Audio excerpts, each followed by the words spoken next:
موسیٰ علیہ السلام کی امت نے مختلف مواقع پر مختلف نعمتوں کے لیے موسیٰ علیہ السلام کی بارگاہ میں گزارش کرتے رہے اور مطالبات کرتے رہے۔ موسیٰ علیہ السلام اللہ سے دعا کرتے، اللہ رب العزت ان کی خواہش پوری کر دیتا۔ جب انہوں نے بارش اور پانی کی کمی کا شکوہ کیا تو موسیٰ علیہ السلام نے اپنا عصا پتھر پہ مارا، 12 چشمے جاری ہو گئے، اس سے پانی کی کمی دور ہو گئی۔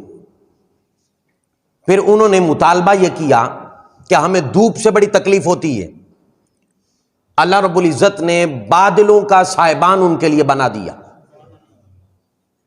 پھر انہوں نے صحرائے سینا کے اندر کھانے پینے کی تکلیف کا ذکر کیا، شکوہ کیا، اللہ رب العزت نے من و سلوے جیسی نعمت سے انہیں نواز دیا۔ اب یہ کہ موسیٰ علیہ السلام اللہ کی بارگاہ میں عرض کرتے، اللہ ان کی خواہش پوری کر دیتا، اور جب من و سلوہ جیسی نعمت پہ ایک عرصہ تک وہ فائدہ اٹھاتے رہے تو ایک دن وہ کہنے لگے، لن نصبر علی طعام واحد، ہم ایک کھانے پہ صبر نہیں کر سکتے، ہمارا دل اکتا گیا ہے۔ فادع لنا ربک یخرج لنا مما تنبت الارض من بقلها وقثائها وفومها وعدسها وبصلها، موسیٰ اللہ سے دعا کریں کہ زمین سے جتنی بھی یہ اگنے والی چیزیں ہیں، ساگ ہے، ککڑی ہے، گیہوں ہے، مسور ہے، پیاز ہے، ہمیں یہ دے، ہم یہ خود زراعت کرنا چاہتے ہیں، خود ہم اگانا چاہتے ہیں۔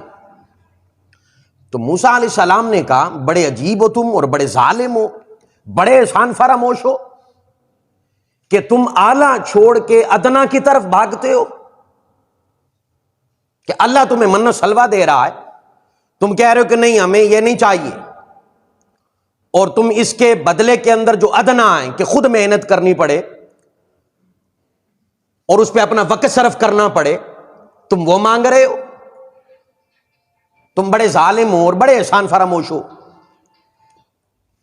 اور جو یہودی قوم تھی ان کا حال یہ ہو چکا تھا، ان کا ذہن یہ بن چکا تھا اور اس بات کی عادی ہو چکی تھی کہ ذرا سی تکلیف پہنچتی وہ شکایت کر دیتے، پانی کی کمی ہوئی شکایت کر دی، دھوپ سے تکلیف ہوئی شکایت کر دی، کھانے پینے میں تکلیف ہوئی شکایت کر دی، ذرا سی تکلیف پہنچتی وہ شکایت کر دیتے۔ اللہ رب العزت ان کی خواہش پوری کر دیتا۔ اس کی وجہ یہ تھی کہ ان کا جو ماضی تھا، ان کی جو گزشتہ زندگی تھی وہ بڑے ظلم میں گزری تھی، بڑے جبر میں گزری تھی۔ اب نئی زندگی کے اندر اللہ رب العزت ان کی دل جوئی کر رہا تھا، جو مانگتے اللہ دے دیتا۔ اب ہوا یہ کہ انہوں نے ان نعمتوں کا غلط استعمال کیا اور ان کا اب ذہن بن گیا کہ بھئی اپنی ضروریات کے لیے صرف مانگو اور ذرا سی تکلیف ہو اس کے بھی شکوہ کرو، شکایت کرو، مطالبہ کرو، اور اللہ رب العزت بغیر محنت اور مشقت کے فوراً انہیں عطا کر دے۔ یہ ان کا ذہن بن چکا تھا۔ یعنی اللہ رب العزت نے ان کے لیے ہر طرح کی نعمت انہیں ان کے کہنے پہ انہیں دی۔ اب اس کے بدلے میں انہوں نے کہا جی اب یہ ہمارا حق ہے، انہوں نے اپنا حق سمجھ لیا، مانگیں تو اللہ دے۔ انہوں نے اپنا حق سمجھ کے یہ مانگنا شروع کر دیا، محنت چھوڑ دی، جو مقصد والی زندگی تھی اس سے دور ہو گئے۔ اللہ رب العزت نے انہیں یہ سمجھایا کہ بغیر محنت کے مانگے تانگے سے اپنی ضروریات پوری کرنا یہ باعزت قوم کا شیوا نہیں ہے، یہ باغیرت قوم کا شیوا نہیں ہے کہ اپنے وسائل کو چھوڑ کے اپنی ضروریات پوری کرنے کے لیے وہ در در سے مانگتا پھرے۔ اللہ نے کہا یہ باعزت قوم کا شیوا نہیں ہے۔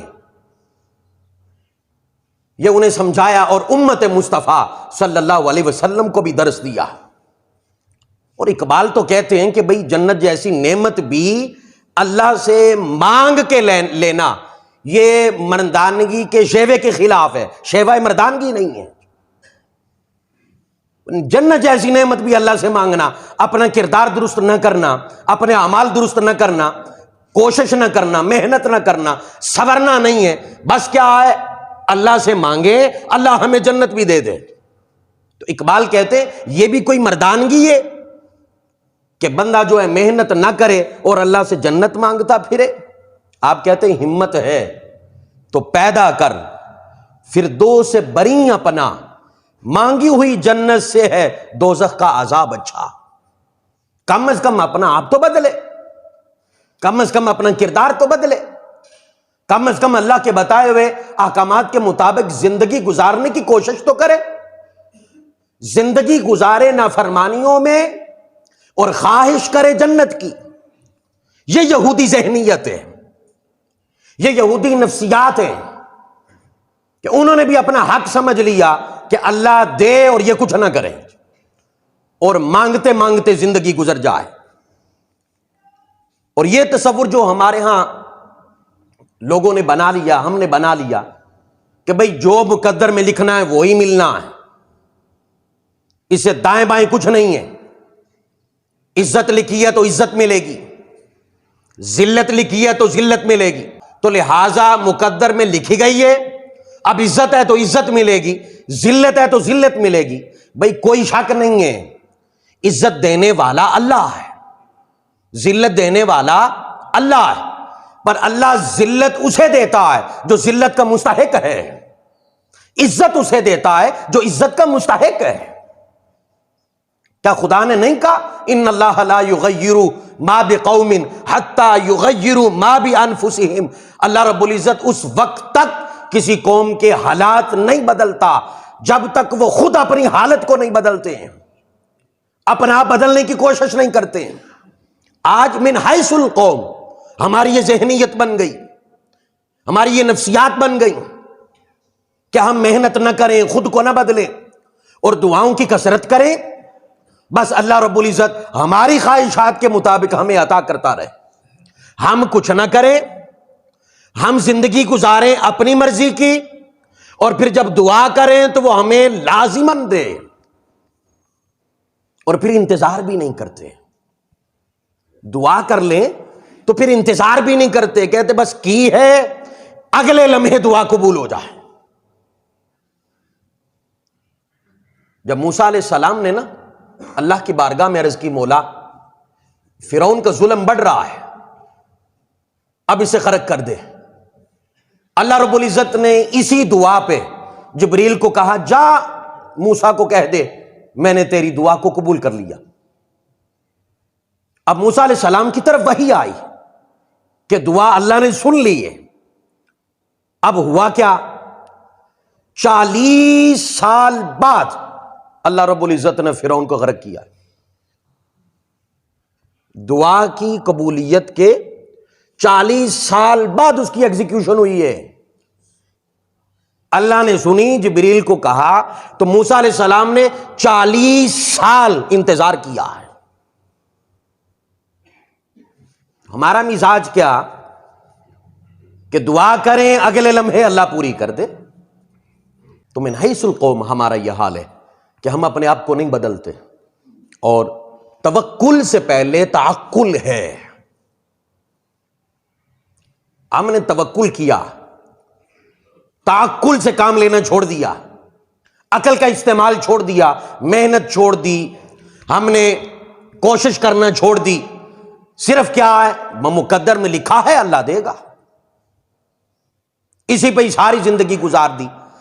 آقا علیہ الصلوۃ والسلام کی بارگاہ میں ایک صحابی آئے۔ آقا علیہ الصلوۃ والسلام نے پوچھا میرے صحابی کس پہ آئے ہو؟ یا رسول اللہ صلی اللہ علیہ وسلم اونٹنی پہ بیٹھ کے آیا ہوں۔ فرمایا اونٹنی کدھر ہے؟ یا رسول اللہ صلی اللہ علیہ وسلم وہ باہر چھوڑ آیا ہوں۔ میرے آقا نے فرمایا باندھی ہے؟ کہا نہیں باندھی نہیں، اللہ پہ توکل کر کے چھوڑ کے آیا ہوں۔ میرے آقا نے فرمایا اعقلھا فتوکل، پہلے باندھ پھر اللہ پہ بھروسہ کر۔ اور بعضوں نے ترجمہ یہ کیا اعقلھا فتوکل کہ پہلے عقل کا استعمال کر، تم عالم اسباب کے بندے ہو، اسباب سے کام لو، محنت سے کام لو، مجاہدے سے کام لو، فتوکل، پھر توکل کرو۔ اور صرف توکل کر لینا اور محنت چھوڑ دینا، میرے آقا نے فرمایا یہ ہمارا درس نہیں ہے، یہ دین اسلام کا درس نہیں ہے۔ اب دیکھیے گا نا، یہ قدرت کا ایک قانون ہے، قانون قدرت ہے، جو محنت کرتا ہے اسے مل جاتا ہے۔ اب جو کافر ہیں اس وقت وہ ہر لحاظ سے ترقی میں ہیں، جی ایسا ہے کہ نہیں؟ ہر حال میں وہ ترقی میں، وجہ کیا؟ انہوں نے جو قانون قدرت تھا نا اس پہ عمل کیا، عقل کا استعمال کیا، محنت کی۔ کہیں نہیں اللہ نے کہا تم میرا کلمہ پڑھ لو، محنت نہ کرنا، میں بس اسی کلمے کی وجہ سے دیتا رہوں گا۔ کہا خبردار، تم نے کلمہ پڑھا ہے تمہارا امتحان زیادہ ہے۔ ارے عقل کا استعمال نہ کرنا، محنت نہ کرنا اور اللہ پہ بھروسہ کرنا اللہ رب العزت کے قانون کے ساتھ کھلا مذاق ہے، کھلا مذاق ہے۔ اور بارہا میں کہہ رہا ہوں یہ یہودی ذہنیت ہے، جب تک اس سے ہر فرد باہر نہیں آئے گا۔ بھئی مقدر پہ رونے سے بہتر ہے حالات سنواریں، حالات پہ محنت کریں، ظاہری جتنے اسباب ہیں ان اسباب کا بروئے کار لائیں تاکہ ہمیں نجات مل جائے۔